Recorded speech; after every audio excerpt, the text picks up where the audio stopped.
Jadi katanya aku suruh ke sini, begitu datang malah mbok tinggal sibuk dengan handphonemu.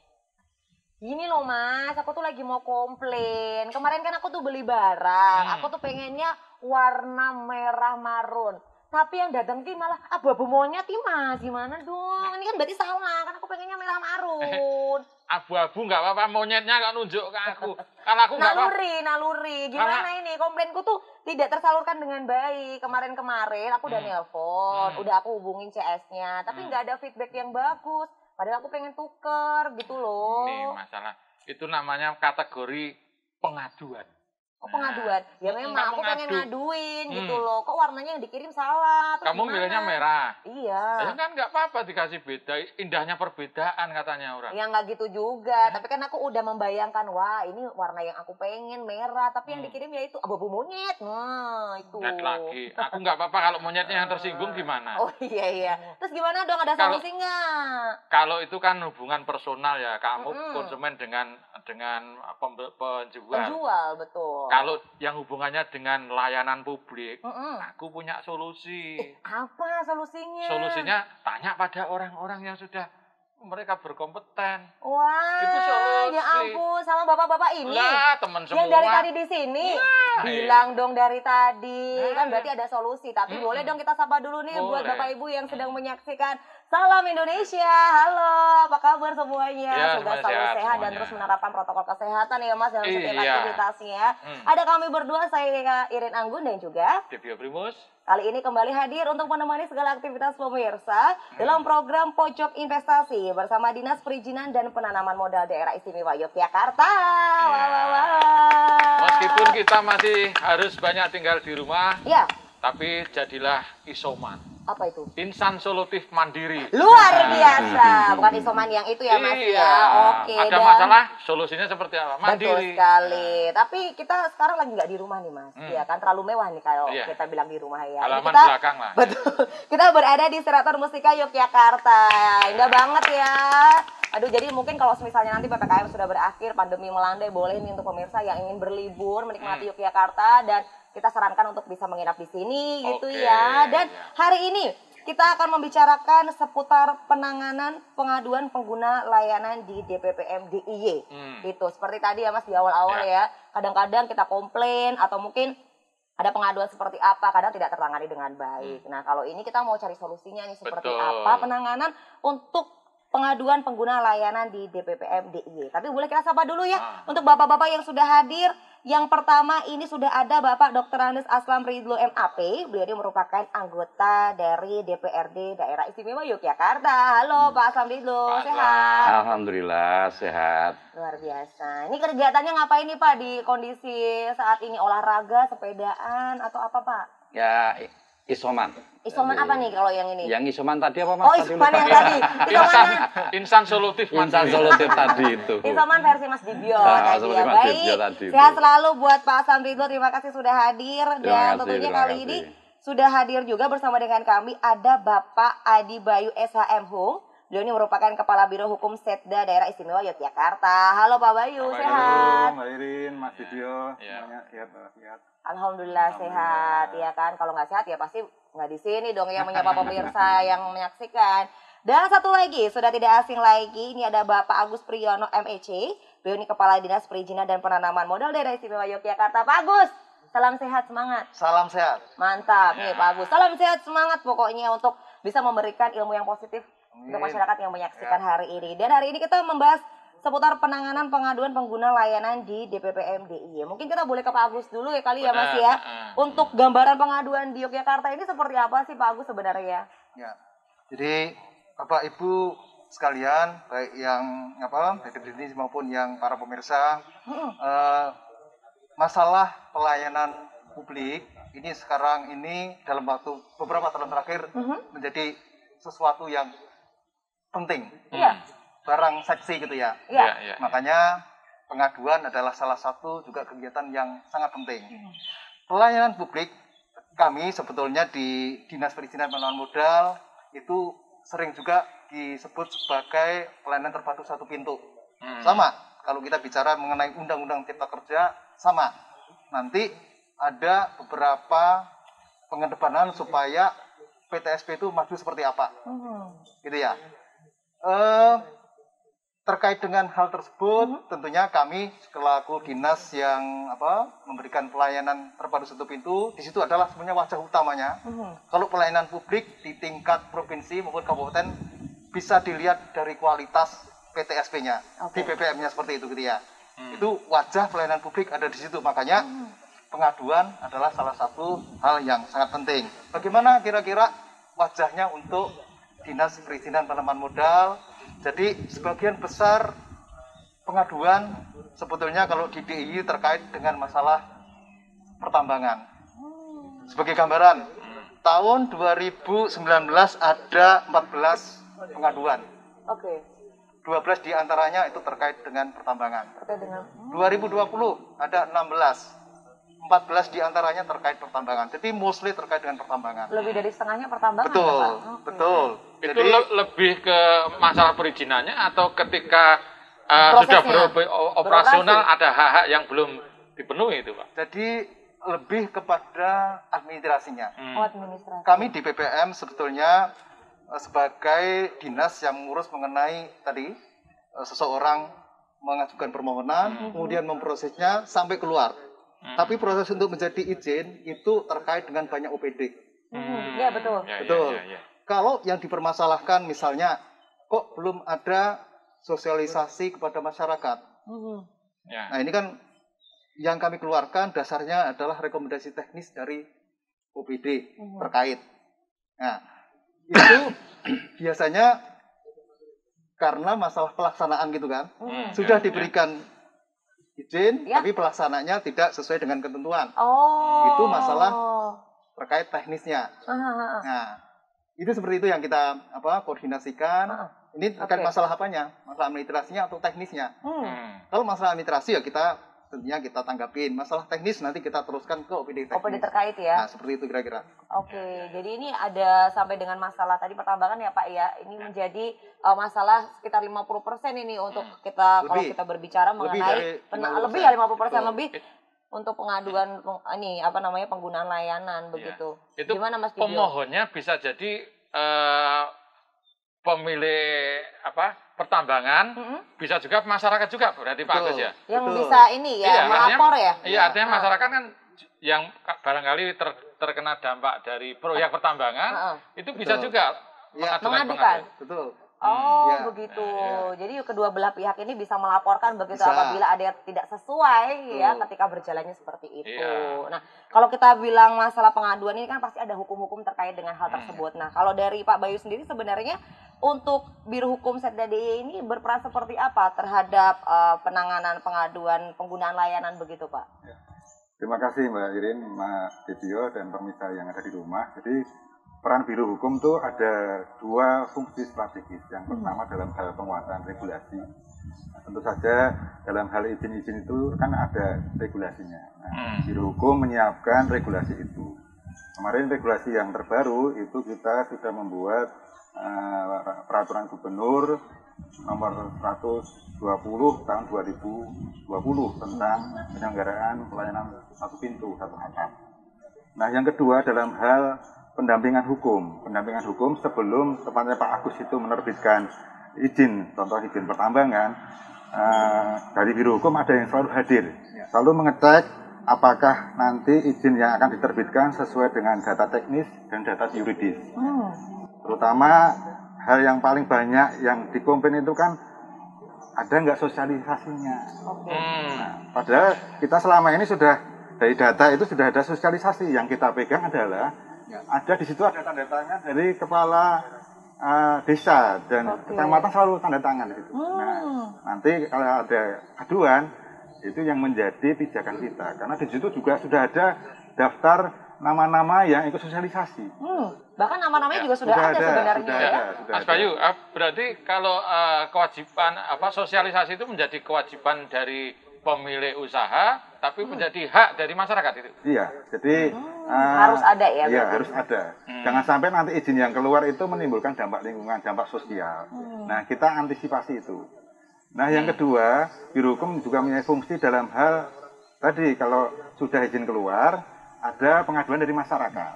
Pengaduan dari masyarakat itu kan macam-macam pengaduannya.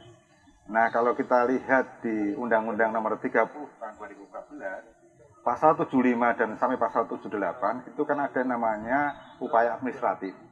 Upaya administratif itu dibagi dua. Yang pertama adalah keberatan, yang kedua adalah banding administratif. Jadi keberatan itu pengadu itu tidak boleh, misalkan teman pengaduan mengeluarkan izin, itu tidak boleh mengajukan keberatan lebih dari 21 hari. Kalau lebih dari 21 hari ya sudah daluarsa. Maksimalnya berapa, Pak? Tidak boleh lebih dari 21 hari. Jadi maksimal 21 hari masih bisa ya, lebih dari itu tidak bisa. Nah, andai kata katakanlah pengaduannya lebih dari 21 hari, nanti kita jawab bahwa kan kita juga ingin bantu di tempatnya Pak Agus. Ya, kita membantu bahwa ini adalah lebih dari 21 hari. Andai kata masih masuk dalam 21 hari, ada kewajiban dari DPPM untuk menjawab 10 hari. Jadi maksimal 10 hari untuk menjawab case tersebut ya. Oke. Andai kata belum terima, pengadu belum terima, dia bisa mengajukan banding administratif. Banding administratif Pak Agus kan yang menjawab keberatan. Banding administratifnya di tempat Pak Gubernur. Pak Gubernur juga menjawab banding administratif. Andai kata belum puas, maka pengadu masih ada lagi langsung ke PT UN. Jadi sekarang tidak boleh lagi, ini juga menjadi penting kepada masyarakat juga. Alhamdulillah pada sisi ini menjadi sosialisasi terhadap Undang-Undang 30. Sekarang tidak boleh masyarakat langsung mengadu ke PT UN. Oke, jadi ada step-stepnya dari bawah, ya, dari awal. Namun di sana sekarang sudah ada peraturan Mahkamah Agung nomor 6 tahun 2018. Jadi upaya administratifnya harus dipenuhi dulu. Ya, nanti kalau biasanya dari Pengadilan Tata Usaha Negara, apakah sudah upaya administratif sudah ditempuh atau belum? Jadi itu. Oke. Jadi ini juga harus menjadi pemahaman masyarakat juga, tidak boleh langsung ujuk-ujuk kalau bahasa Belandanya ya Pak ya. Ke PT UN gitu, langsung. Betul, harus ada step-stepnya dan ini juga menjadi informasi yang penting juga ya untuk masyarakat. Kita mulai era baru Mbak Bayu ya. Jadi sejak awal teman-teman Biro Hukum kita ikutkan dalam proses untuk pengurusan perizinan. Penyusunan aturannya itu Pak ya. Kita sudah bisa memetakan sejak awal kira-kira berpotensi seperti apa, ada pengaduan seperti apa nih yang berpotensi ada begitu. Soalnya kalau ketemu Mas Bayu, masih celah hukumnya malah dihafal. Malah diantisipasi. Betul sekali, jadi tahu ya. Jadi ya betul sekali ada langkah-langkah antisipasi ya ketika ada pengaduan seperti apa yang tentunya dilakukan oleh masyarakat begitu. Tapi terkait mengenai sosialisasi itu ada di Perda 1 2012 Pak ya. Di situ disebutkan itu adalah kewajiban pemrakarsa. Pemrakarsa dengan diketahui oleh perangkat desa gitu ya, sama penawan sama lurah. Itu yang tersebut di Perda 1 2018. Itu waktunya juga ditentukan Pak Gus. Kapan harus sosialisasi, berapa lama? Ada, itu maksimal ada batasan maksimal. Sudah ada dalam peraturan tersebut ya. Baik. Apabila sudah melakukan sosialisasi, tapi waktunya lebih dari itu, bisa diadukan lagi itu berarti Pak Gus. Enggak, yang diatur adalah maksimal. Misalnya maksimal ya. Itu eksplorasi. Ini ada waktunya yang sudah diatur. Maksimal sekian itu harus melakukan sosialisasi. Baik. Produksi juga sama juga seperti itu. Oke, nanti kita bahas lagi Mas, tapi kita harus break sejenak ya. Mungkin untuk pemirsa yang semakin penasaran dengan perbincangan hari ini, jangan kemana-mana karena sesaat lagi Pojok Investasi bersama DPP MDI akan segera kembali.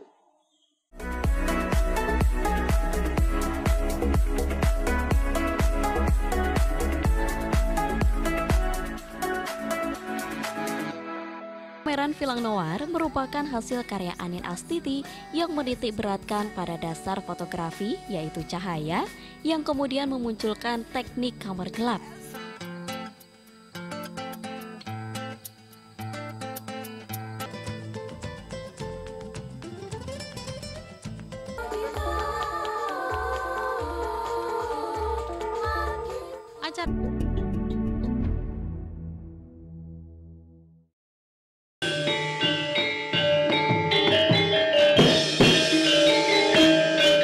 Waspadakno pasuryanipun Kakang Yayi.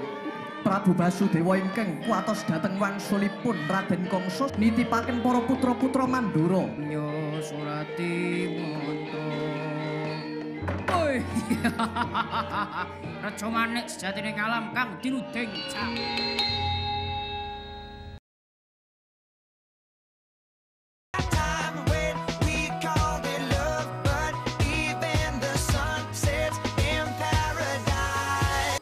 tamannya Pulau Jawa, Magelang dijuluki sebagai kota sejuta bunga.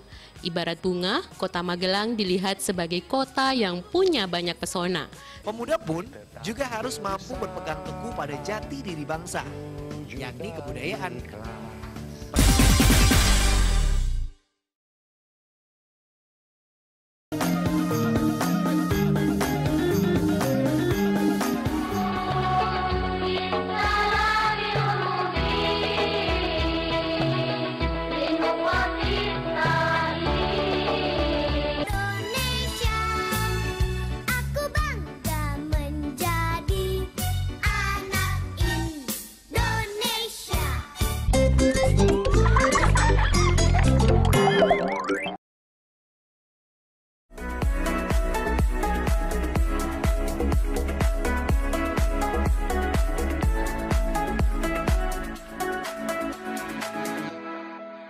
Masih di pojok investasi bersama Dinas Perizinan dan Penanaman Modal Daerah Istimewa Yogyakarta.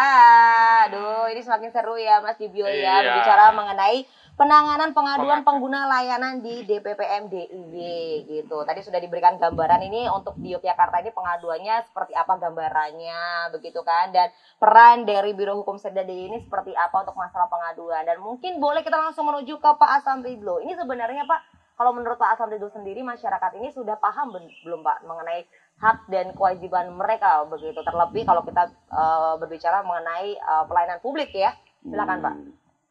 Oke, terima kasih Mbak Arin. Jadi saya awali dengan bahwa sesuatu yang bersifat publik itu hak yang bersifat publik itu dilindungi oleh Undang-Undang Dasar kita.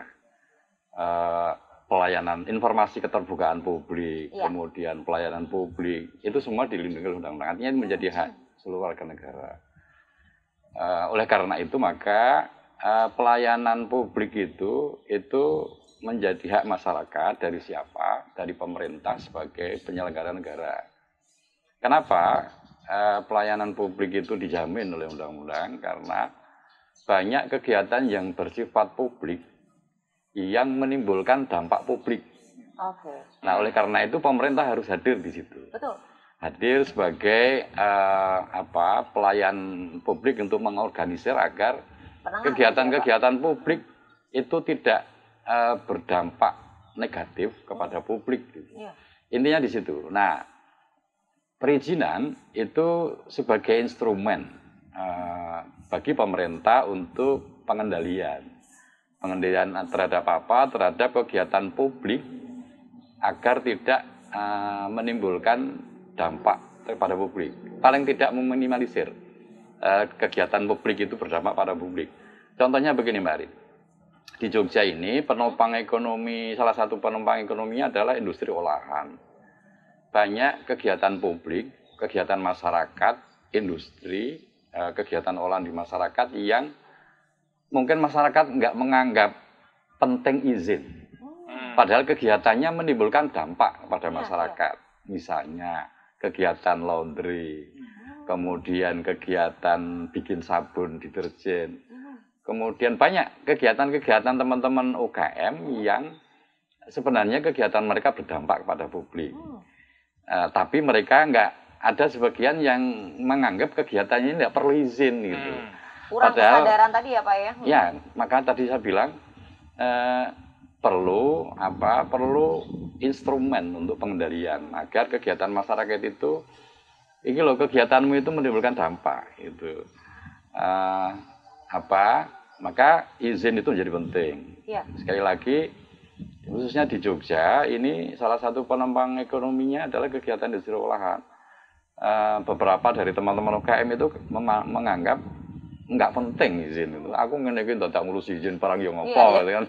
Padahal kegiatannya itu melahirkan dampak gitu, dampak limbah, dampak apa itu. Sehingga terjadi konflik di masyarakat. Nah, tentu pemerintah daerah pada posisi memberikan hak menerbitkan izin bagi masyarakat yang mempunyai kegiatan yang bersifat publik. Maksud saya kegiatan bersifat publik itu menimbulkan dampak tadi. Hak mereka untuk mendapatkan izin, tentu sesuai dengan Pak Agus tadi mekanismenya kayak apa. Kemudian masyarakat yang terdampak itu juga mendapatkan hak untuk pelayanan publik ini loh aku terdampak gitu. sumurku ada kandungan E. coli-nya menjadi tinggi misalnya. Dan lain-lain. Itu atau artinya SAT mungkin Pak ya. Kenapa? Sumbernya jadi SAT. Ya, sumbernya jadi SAT misalnya ya, atau sumurnya menjadi tercemar. Kandungan E. coli-nya menjadi tinggi. Sehingga masyarakat kan harus dinai hak gitu untuk wadul gitu. Iya, betul. Nah, hak wadul ini menjadi pemerintah sebagai penyelenggara negara wajib memberikan, melayani wadulan-wadulan yang seperti itu. Nah, problemnya Mbak Erin, regulasi yang terkait dengan haknya masyarakat, kemudian tugas pemerintah sebagai penyelenggara negara, ini masyarakat belum banyak yang tahu. Sehingga kegiatan hari ini mungkin bagian dari Pak Agus memberikan sosialisasi pada masyarakat. Tentang apa? Tentang pentingnya izin. Kemudian tentang pentingnya masyarakat tahu bahwa masyarakat juga punya hak untuk melindungi privasinya, untuk wadul kemana, gitu kan tadi Pak Agus sudah sampaikan prosedur dan tata caranya. Intinya adalah kegiatan pelayanan publik ini bisa sukses ini bukan hanya sepihak dari pemerintah sebagai penyelenggara negara, tapi juga bagaimana informasi publik terkait dengan tata cara, prosedur itu juga sampai ke masyarakat sehingga masyarakat bisa mengetahui hak dan kewajibannya. Saya kira semua pihak harus aktif, artinya masyarakat juga harus aktif gitu. Penyelenggara negara dalam hal ini pemerintah daerah aktif memberikan informasi, sosialisasi ke masyarakat. Hari ini termasuk bagian dari Pak Agus memberikan sosialisasi ke masyarakat itu. Harapannya masyarakat kemudian paham ketika mereka mau melakukan kegiatan usaha yang menimbulkan dampak publik, wajib hukumnya ngejok ke izin gitu. Biar pemerintah bisa punya instrumen pengendalian. Kemudian bagi masyarakat yang terdampak terhadap kegiatan publik itu, masyarakat paham carane wadul, piye, prosedure piye gitu. Jadi peran serta masyarakat itu sangat penting. Masyarakat diberikan edukasi tentang hak masyarakat apa saja, kewajiban masyarakat kaitan dengan pelayanan publik apa. Kemudian pemerintah sebagai penyelenggara negara itu kan sudah diatur juga di dalam Perda 5 2014 kita. Penyelenggara pelayanan publik harus melakukan apa, kemudian peran serta masyarakatnya seperti apa itu, biar tersosialisasi dengan baik para masyarakat. Saya kira itu yang saya bisa sampaikan mengawali dari diskusi kita. Iya, betul sekali, setuju ya. Nih saya kalau misalnya masyarakat paham ya, maupun masyarakat yang terkena dampak misalnya ataupun masyarakat yang ingin memulai usahanya, ini pastinya juga akan berjalan dengan lancar kalau mereka tahu bagaimana caranya, mengadu kemana, seperti apa awalnya. Kadang-kadang kan yang dibingung oleh masyarakat kan begitu ya, awalnya nih harus bagaimana nih, begitu. Prosedurnya. Betul. Dan paham kewajibannya Mbak Erin. Jadi misalnya pengusaha tambang itu yang sering lalai itu kan biaya reklamasi. Jadi setelah dia menambang mestinya ada tahapan reklamasi yang harus dia lakukan itu. Nah ini sebagai pengusaha juga harus paham gitu. Nek wis tak neng izin, include neng izinmu itu kegiatan reklamasi. Nek wis rampung nambang, gue wajib reklamasi. Nah yang kadang-kadang ini yang dipahami tambangnya. Kemudian reklamasinya gandeng wis rampung diteus entek reklamasinya nggak jalan. Akhirnya bahasa belanya keter ya Pak ya. Masyarakat lapor ngene Mas Bayu. Kita bersama ya. Bagaimana kesadaran masyarakat terhadap pentingnya perizinan itu adalah hal yang perlu kita lakukan. Betul. Ya, ini yang mungkin PR kita bersama, Pak. Laras. Ini terus terang kalau di kami itu yang menjadi kewenangan provinsi sebagai contoh datanya ya. Tahun 2020 itu kita mulai izin sekitar 1.728-an. 1.700. Bagian besar terkait dengan masalah perhubungan, orang berdua pertambangan. Sebelumnya nyampe 3.000 2019. Ya, saya kira masih banyak tadi di luar tadi. Kok cuma 1.700 tuh? Harusnya mungkin, karena mungkin banyak masyarakat yang belum tahu, belum sadar pentingnya izin. Padahal tadi di balik perizinan sebenarnya maksudnya itu sangat luas, kepentingan publik gitu ya. Betul. Di samping untuk kelestarian lingkungan, sumber daya terbatas, masyarakat juga punya hak juga. Publik punya hak untuk, makanya ada namanya apa? Untuk tadi ya, untuk melakukan pengaduan. Kami di DPPM sangat terbuka, baik itu secara lisan maupun secara tertulis, melalui berbagai media yang ada. Di website kami ada, di IG bisa. Monggo, kita terbuka, karena kami memandang mengapa pengaduan ini penting. Ini sekaligus sebagai indikator kami juga untuk melihat sejauh mana tanggapan pengaduan dari masyarakat, sekaligus sebagai upaya kami untuk meningkatkan, upaya memperbaiki diri. Nah, kira-kira seperti itu di kami gitu ya. Tadi sebetul di izin itu sebetulnya detail, Pak. Izin pertambangan itu detail. Sebenarnya sudah apa detail yang harus dilakukan oleh pengusaha. Tapi dalam prakteknya loh ini kok beda. Kadang melenceng ya, Pak ya. Nah, masalahnya begitu izin keluar itu kewenangannya ada namanya di beberapa pihak lain, ada namanya inspektur tambang. Nah, ini yang kira-kira masalahnya bukan di izinnya tapi pelaksanaan pengawasan dari seperti apa. Itu saya kira mungkin yang mengapa sering timbul permasalahan gitu ya.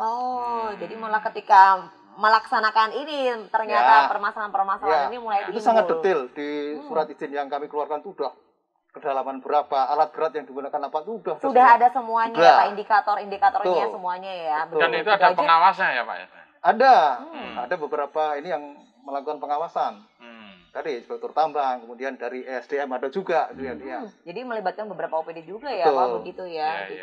Diawasi aja ternyata masih ada ya Pak ya. Tapi kalau untuk tadi pengaduan ya, ini sebenarnya terbuka, sudah ada di sosial media yang tertera begitu ya Pak, mulai dari Instagram dan lain sebagainya. Tapi kalau untuk masyarakat yang mungkin ingin mengadukan secara konven begitu, ini ada prosedur yang harus dilewati seperti apa begitu Pak? Ya, jadi bisa datang langsung ke kami gitu ya, ke DPPM. Atau mungkin apa yang harus disiapkan begitu? Betul. Yang penting ID-nya jelas.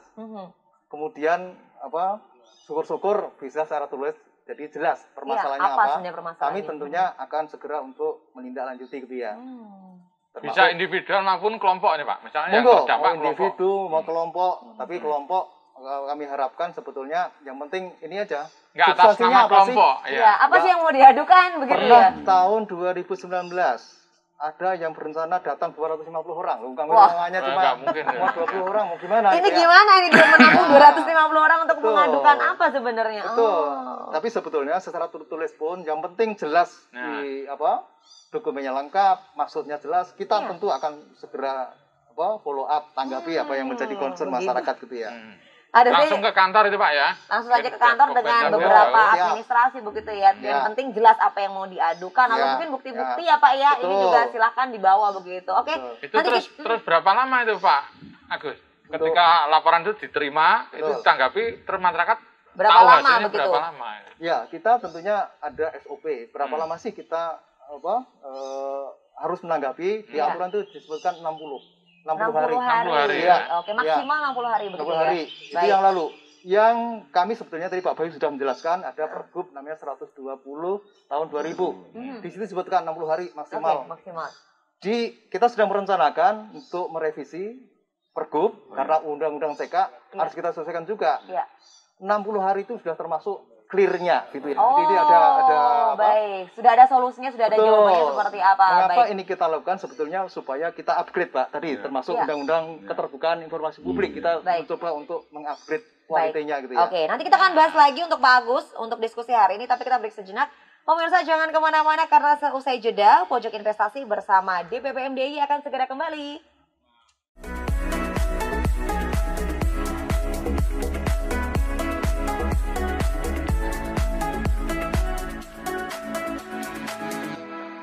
Ya pemirsa, Anda masih bersama kami dalam Dokter Kita malam hari ini. Radioterapi sebagai salah satu modalitas dalam penanganan kanker. Naik ke bagian sarafnya misalnya gitu kan jadi nyeri.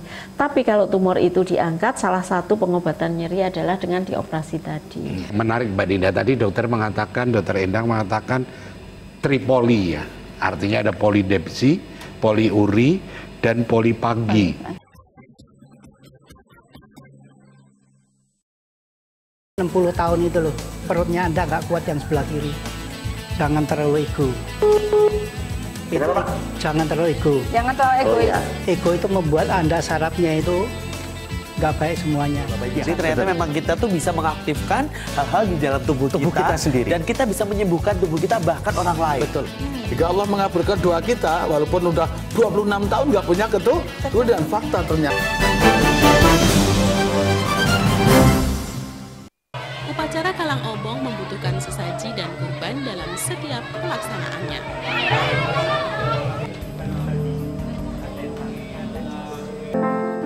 Kekayaan seni budaya bumi di Gunung Kidul dan kota Yogyakarta tak henti-hentinya bersinar. Dalam episode kali ini, aset seni budaya di Gunung Kidul dan Yogyakarta tentunya masih terus mewarnai.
Di pojok investasi bersama Dinas Perizinan dan Penanaman Modal Daerah Istimewa Yogyakarta, dan tentunya saat ini kita masih berada di Seraton Mustika Yogyakarta. Diskusinya asik, narasumber terbaik dengan ini ya, lingkungan juga yang tidak kalah luar biasa, begitu adem, banyak pohon-pohonan, begitu ya Mas ya. Adem nggak? Adem. Apalagi sebelahku ya. Pencerahan. Apalagi sebelah aku dong. Panas. Panas apa dingin? Kamu kalau bikin proposal jangan terlalu vulgar. Harus lebih smooth ya. Oke, ini kita masih ini ya, berdiskusi mengenai penanganan pengaduan pengguna layanan di DPPM DIY. Nah, kalau terakhir tadi Pak Agus sempat membahas mengenai Pergub 120 tahun 2020 tentang pelayanan terpadu satu pintu, begitu ya Pak ya. Mungkin boleh dilanjutkan, ini katanya ada perubahan ya Pak ya? Oke, silakan Pak. Ya, intinya karena Undang-Undang Cipta Kerja itu kan keluar 2020 ya. Di situ tentunya intinya bagaimana supaya terbuka kesempatan kerja yang lebih banyak. Artinya dari segi perizinan supaya dipermudah. Nah, kita di bawah tentunya perlu menyesuaikan, termasuk masalah tadi pengaduan supaya bisa lebih baik seperti apa. Termasuk itu makanya nanti yang kita rencanakan usulkan untuk dilakukan perubahan adalah masalah tadi. Kalau orang mengadu 60 hari, mudah-mudahan yang baru itu 60 hari itu sudah muncul, selesai. ada selesai ya. Selesai. Ya, jadi seperti itu. Ya. Oke. Jadi lebih Mas Bayu jelas, lebih singkat. 60 hari itu selesai dalam arti sudah inkrah atau masih dalam kerah gitu? Jadi ini kan istilah inkrah itu ada di pengadilan, Pak. Ini bukan inkrah. Jadi harapannya adalah pengadu itu sudah puas, sudah ada jawaban yang bisa dipertanggungjawabkan menurut hukum. Jadi maksudnya 60 hari itu. Jadi kalau tadi yang disampaikan Pak Agus, nanti Biro Hukum siap nanti, andai kata nanti Peraturan Gubernur Nomor 120 tahun 2020 diubah, karena memang ada perubahan Undang-Undang Cipta Kerja, Undang-Undang 11 2020, kami siap nanti prosesnya. Mas Bayu, ini Biro Hukum ini posisinya seperti apa sih, Mas? Misalnya memberi bantuan hukum, ini kemana? Kemana memberi bantuan siapa ini? Ya, memang fungsi Biro Hukum menurut Peraturan Gubernur 53 tahun 2018 memberikan bantuan hukum kepada organisasi perangkat daerah atau pejabat daerah dalam melaksanakan tugasnya. Jadi memang Biro Hukum seperti in-house lawyer-nya Pemda. Jadi karena tugasnya memang memberikan advokasi, bantuan hukum, ya apapun yang OPD yang membutuhkan bantuan hukum kita bantu. Jadi itu. Tapi saya sepakat tadi mengenai kendala, ya artinya apa yang disampaikan Pak Aslam dan Pak Agus, bahwa memang masyarakat ini selama ini belum tahu kanalnya lewat mana, kanal saluran aduannya lewat mana. Jadi benar yang disampaikan Pak Agus, sebenarnya sudah ada kotak pengaduan di di BPM, terus lewat websitenya dan juga lewat email. Dan kita tuh sebenarnya juga ada aduan. Bapak Gubernur DIY itu telah membentuk lembaga Ombudsman DIY juga. Bahkan lembaga Ombudsman DIY itu sudah dibentuk tahun 2004, jauh sebelum lembaga Ombudsman RI dibentuk. Iya, malah Ombudsman RI. Jadi Bapak Gubernur sangat concern terhadap pelayanan publik. Jadi kan Undang-Undang Ombudsman itu kan dibentuk dengan Undang-Undang 37 2008. Jadi 4 tahun sebelumnya kita sudah membentuk itu. Yang kedua, kanal kedua juga salurannya kita lewat tadi ilapor, ilapor DIY yang dikelola oleh Diskominfo. Dalam hal pelayanan publik memang alhamdulillah Pemda DIY beberapa waktu yang lalu mendapatkan penghargaan dari Menpan RB juga. Dan masuk dalam proyek pilot proyek untuk pengembangan kapasitas dengan Provinsi Sumatera Barat dan Provinsi Bali. Jadi alhamdulillah Pemda DIY sudah terus dalam hal sistem pelayanannya, kita alhamdulillah masuk kategori bagus. Iya. Oke. Kalau melaporkan itu, Pak, Mas, katakanlah sebenarnya lebih efektif mana sih, langsung ke Biro Hukum atau ke tempatnya Pak Agus dulu nih? Ya, kalau sebenarnya memang sekarang tergantung konteksnya ya. Konteksnya kalau perizinan ya pasti di tempat Pak Agus. Langsung gitu ya. Tapi kalau melaporkan pengaduan yang lain ya tadi bisa lewat ke Biro Hukum juga bisa. Jadi Biro Hukum kadang-kadang juga nerima ya aduan, bahkan sampai persoalan sifatnya perdata, hukum waris keluarga sampai kita. Sampai menerima ya. Pokoknya semua bermanfaat dengan hukum. Tetap kita tindak lanjuti, tetap kita jawab. Jadi biar masyarakat tuh puas. Betul. Kalau beratnya tugas Mas Bayu ya, ini ada ada Undang-Undang Cipta Kerja harus disesuaikan lagi dengan turunannya. Betul. Jadi sampai direpoti waris sekarang. Tapi kalau kita berbicara mengenai proses ini kan, berjalannya proses ini pasti ada kendala. Nah, kendala-kendala saat ini yang dirasakan oleh Pak Bayu sendiri ini seperti apa, Pak, untuk saat ini? Ya, kalau tadi saya sampaikan, kalau kendala dari sisi kami itu dalam menerima aduan, kadang-kadang pengadu itu tidak mencantumkan identitas. Padahal walaupun tidak mencantumkan identitas, tetap kita lakukan pencatatan, kita melakukan konfirmasi, klarifikasi. Misalkan aduan ini tentang apa ini, kita tetap undang instansi yang diadu. Benar nggak ini ada aduan, walaupun untuk memastikan benar nggak. Kalau ini benar, tolong ditindaklanjuti. Nah, hasil tindak lanjut ini yang sayangnya bagi kami tidak bisa menyalurkan kepada siapa ini. Ini kan karena ini tidak mencantumkan data diri tadi ya. Itu lebih karena ketakutan mungkin identitas itu. Mungkin ya. Padahal dijamin sebenarnya Mas. Padahal dijamin kita lindungi. Jadi di sana Pak aslam tadi itu dilindungi oleh undang-undang. Itu kan hak dari warga. Nih untuk pemirsa jangan ragu-ragu kalau bikin laporan yang jelas identitasnya. Betul. Biar kalau ada solusi itu kemana jelas ya kan. Iya, jadi untuk follow up-nya juga lebih mudah ya. Dan Terkait tentunya pelayanan perizinan monggo disampaikan ke kami selaku Pak Agus, penyelenggara pelayanan publik. Tadi bicara mengenai penilaian atau evaluasi Pak ya dari Kemenpan RB kalau tadi saya sampaikan kan wajah pelayanan publik di daerah itu ada di DPMPTSP. Kami termasuk objek pertama tadi dari Kemenpan RB tahun lalu sudah Pak ya. Alhamdulillah kita kategori sangat baik ya. Sangat baik. Baru minggu lalu sama karena tiap tahun kan minggu lalu baru teman-teman selesai melakukan atau dievaluasi oleh Kemenpan RB. Kita harapannya yang A- menjadi A lah tahun ini gitu ya.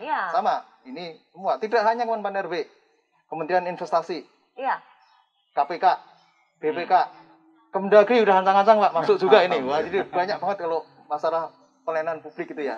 Semua yang tapi kami memandangnya sebagai hal yang positif, sebagai cambuk bagi kami untuk dari waktu-waktu melakukan perbaikan itu aja sebetulnya gitu ya. Nilai A terus Pak ya? Iya Insya Allah. Ini gara-gara gitu. Gara-gara pimpinannya Agus apa gimana? Karena A ya. Dari 3 ini A-nya 3 loh Pak. Iya loh. B-nya 1, D-nya saya bodoh dewe berarti. Sebenarnya 4 loh ya, ini ada Pak Samrido, Pak Adi Bayu, Pak Agus, terus Anggun. Ini juga A. Di bio lagi gitu ya. Itu mungkin ke Pak Samrido terkait dengan pengawasan pelayanan publik. Kalau menurut Pak Samrido sendiri kesadaran masyarakat terhadap pengawasan pelayanan publik ini seperti apa Pak kalau menurut Bapak? Jadi kalau terkait dengan kesadaran masyarakat ini kita masih masih perlu ditingkatkan ya. Karena sukses tidaknya pelayanan publik yang dilakukan oleh pemerintah selaku penyelenggara negara ini nggak bisa dinilai secara sepihak. Akan tetapi juga bagaimana peran serta masyarakat dalam pelaksanaan pelayanan publik itu. Nah, kaitan dengan dengan itu maka DPRD sebenarnya sudah menerbitkan Perda Pelayanan Publik bersama Gubernur, Perda nomor 5 tahun 2014 itu. Di situ sudah diatur di dalam Perda 5 2014 tentang pelayanan publik itu detail sebenarnya. Kaitan dengan bagaimana haknya masyarakat, kewajiban masyarakat apa, kemudian kewajiban penyelenggara apa, haknya penyelenggara apa itu sudah diatur. Tentu Perda 5 2014 butuh penjelasan terkait dengan tata cara, tata kala. Ada beberapa peraturan gubernur sebagai turunan dari Perda 5 tahun 2014 tentang pelayanan publik itu. Akan tetapi sekali lagi itu Mbak, mungkin masyarakat itu janjane informasinya ngerti, caranya ngerti.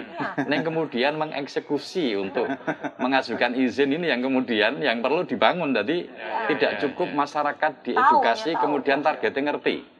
Tapi memberikan edukasi masyarakat itu kecuali targetnya ngerti paham, kemudian bagaimana masyarakat tergerak untuk menerbitkan izin itu. Karena begitu pentingnya izin terhadap publik gitu. Tambahan ilustrasi, Mbak.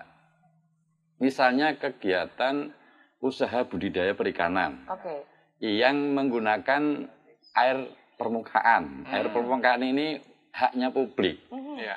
Sekarang ini kalau jenengan mau cek air di hulunya Selokan Mataram ini debitnya masih luar biasa. Tapi kalau jenengan cek di hilirnya air di Selokan Mataram debitnya sangat-sangat kecil. Ada beberapa case yang pernah kita lakukan sidak, beberapa air itu dialirkan, sebenarnya kan Selokan Mataram ini untuk pertanian. Kemudian juga bisa untuk perikanan. Hanya mestinya kalau mereka mengajukan izin, dia akan diedukasi oleh Pak Agus. Bahwa kowe oleh nggunakake banyu saka kalen iki tok nek mblumbangmu ning engko nek serampung banyu mblumbang iki tok unggahke meneh ning kalen. Jadi ben ning hilir sana iki ora kentekan banyu gitu. Baik. Nanti kita lanjutkan lagi nih, menarik sekali ini ada contoh case yang real begitu. Nanti kita akan bahas lagi tapi break sejenak. Pemirsa jangan kemana-mana karena usai jeda Pojok Investasi bersama DPPMDI akan segera kembali.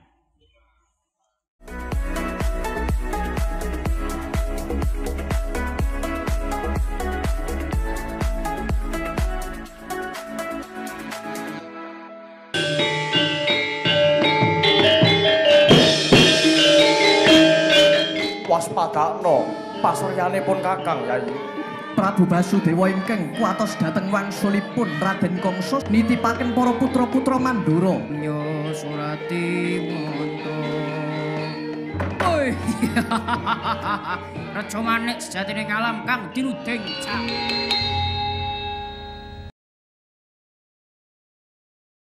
Ya pemirsa, Anda masih bersama kami dalam Dokter Kita malam hari ini, radioterapi sebagai salah satu modalitas dalam penanganan kanker. Naik ke bagian sarafnya misalnya gitu kan jadi nyeri. Tapi kalau tumor itu diangkat, salah satu pengobatan nyeri adalah dengan dioperasi tadi. Menarik Mbak Dinda, tadi dokter Endang mengatakan tripoli ya. Artinya ada polidepsi, poliuri, dan polipagi. 60 tahun itu loh, perutnya Anda nggak kuat yang sebelah kiri. Jangan terlalu ego. Jangan terlalu ego. Jangan terlalu egois. Ego itu membuat Anda sarafnya itu nggak baik semuanya. Jadi ternyata memang kita tuh bisa mengaktifkan hal-hal di dalam tubuh kita sendiri. Dan kita bisa menyembuhkan tubuh kita, bahkan orang lain. Betul. Jika Allah mengabulkan doa kita, walaupun udah 26 tahun nggak punya keturunan, fakta ternyata.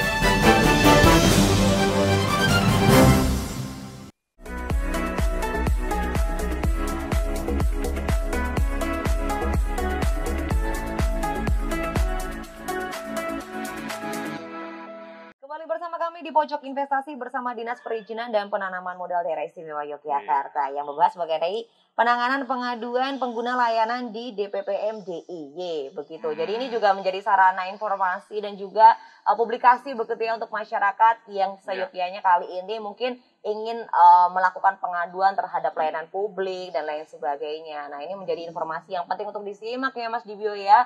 Mumpung masih ada beliau-beliau yang luar biasa, mungkin boleh dilanjutkan Pak Samtrido terkait dengan case yang terjadi di lapangan ini begitu terhadap beberapa, kalau tadi masalah ini apa ya, air ya, ini mungkin boleh dilanjutkan untuk Pak Samrido, silahkan. Baik, mengulang yang tadi saya sampaikan tentang pentingnya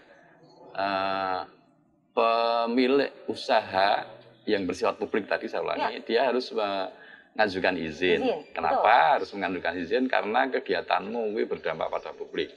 Yang saya ambil contoh tadi misalnya pemanfaatan air permukaan. Air permukaan ini peruntukannya adalah untuk pertanian. Di sebelah hilir sana, publik di hilir sana itu butuh air permukaan ini untuk pengairan sawah mereka. Nah kalau di hulunya itu dieksploitasi untuk kegiatan perikanan budidaya, boleh. Kegiatan perikanan budidaya itu positif, boleh.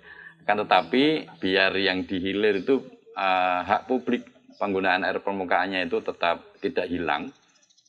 Mestinya setelah dikelola untuk budidaya perikanan di ujung akhirnya itu diambil lagi airnya, dibuang di saluran air yang bersangkutan gitu. Biar air itu tetap bisa dinikmati oleh petani di daerah hilir yang memang itu menjadi haknya. Akan tetapi memang begini, kaitan dengan pelaksanaan perda pelayanan publik itu ada beberapa kendala yang kita hadapi. Yang pertama, tidak semua kewenangan pengendalian itu ada di provinsi. Jadi Undang-Undang 23 tahun 2012 itu sudah bagi tuntas kabupaten ngopo, provinsi ngopo. Apa yang menjadi kewenangan provinsi, mana yang menjadi kewenangan kabupaten. Dan semua sudah diatur oleh Undang-Undang 23 tentang pemerintahan daerah. Nah, ketika yang diadukan oleh masyarakat itu sesuatu yang menjadi kewenangannya provinsi, ya masyarakat kan tidak tahu Mbak, ini kewenangan sopo. Ngertinya masyarakat ki pae wadul ning pemerintah itu. Ngertinya Pak Agus ya pokoknya kaya den ngabahi kaya pokoknya semuanya ke Pak Agus ya. Apa iso ngrampungi gitu. Padahal nggak semua menjadi kewenangan provinsi gitu. Sehingga ketika kita mau menindaklanjuti kontak 60 hari tadi itu kita berada di batas oleh ruang-ruang kewenangan. Itu yang masyarakat juga perlu diberikan edukasi agar tidak semua problematika itu bisa diolah wadul ning provinsi, tapi nggak semua kewenangan provinsi itu mencakup keseluruhan hajat hidup kebutuhan masyarakat. Pasti ada keterbatasan. Jadi undang-undang pemerintahan daerah sudah diatur tentang pelayanan dasar itu, pendidikan, kesehatan dan sebagainya. Pemerintah ngopo kewenangannya apa, kabupaten kewenangannya apa gitu.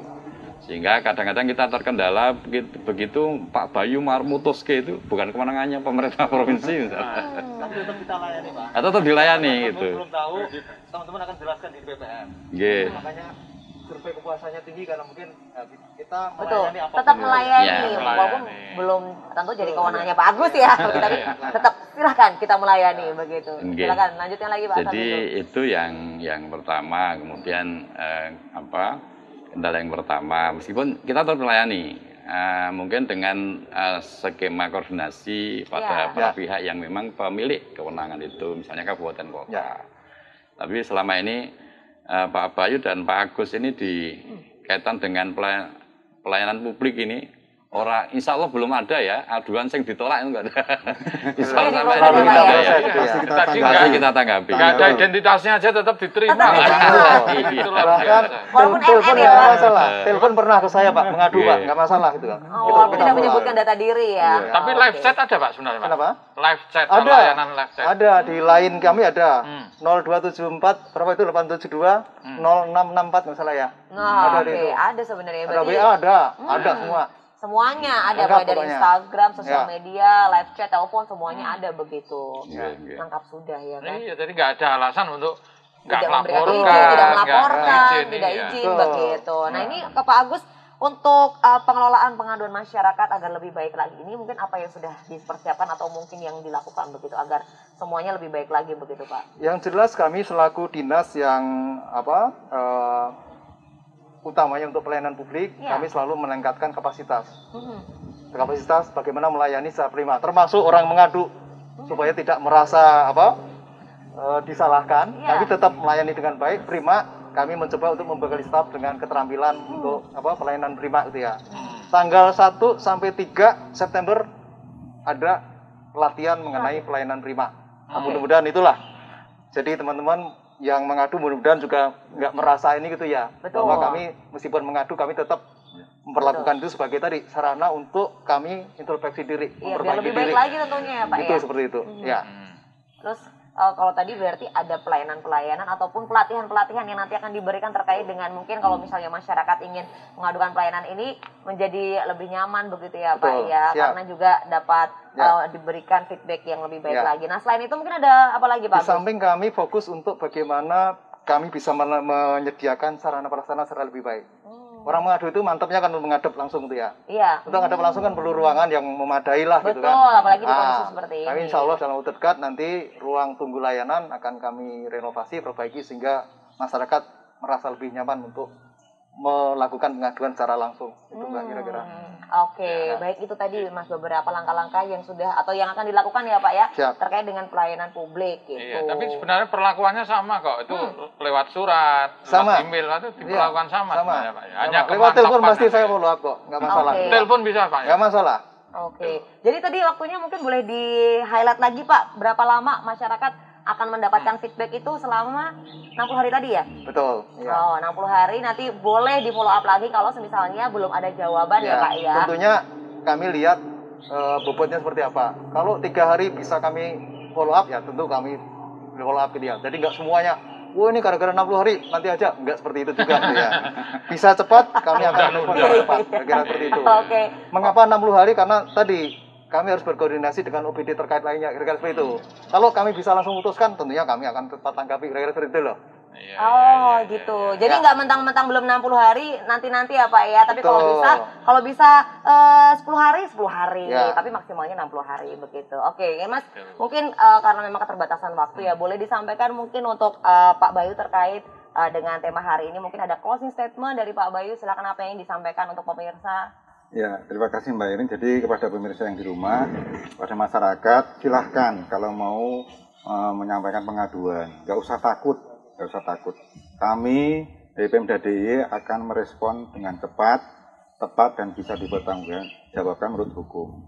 Karena memang pengaduan itu kan sebenarnya merupakan bagian dari pengawasan masyarakat. Dan itu mewujudkan tata kelola pemerintahan yang baik. Ya. Terima kasih. Oke, pokoknya jangan takut-takut, jangan ragu-ragu. Begitu, perbanyak informasi untuk langkah-langkahnya seperti apa saja yang bisa diadukan, begitu ya Pak ya. Dari Pak Asam Ridwan mungkin ingin ada yang disampaikan untuk pemirsa, silakan Pak.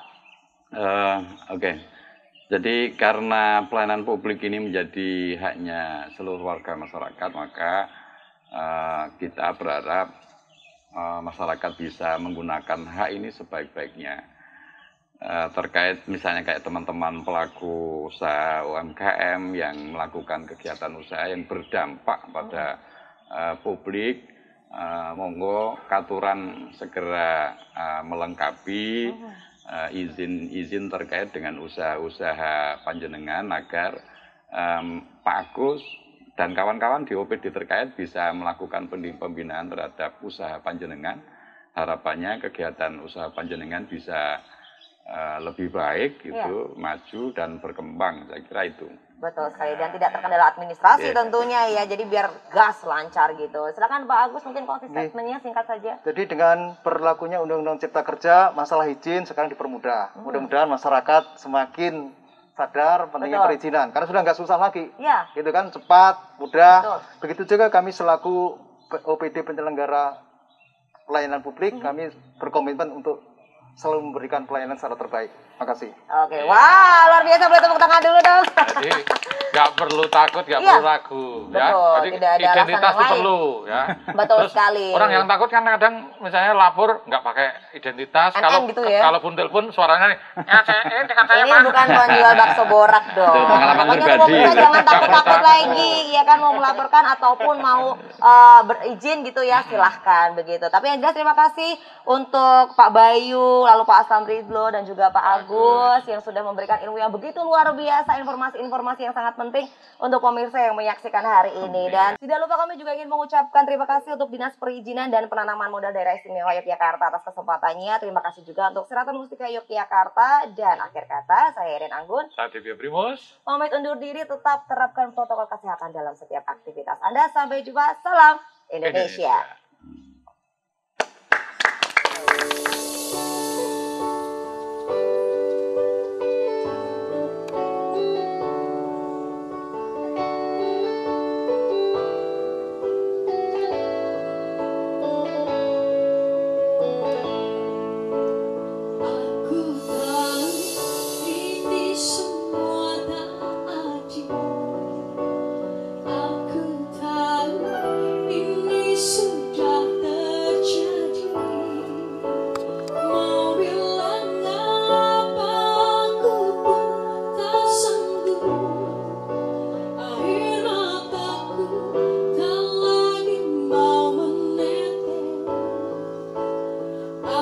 Saya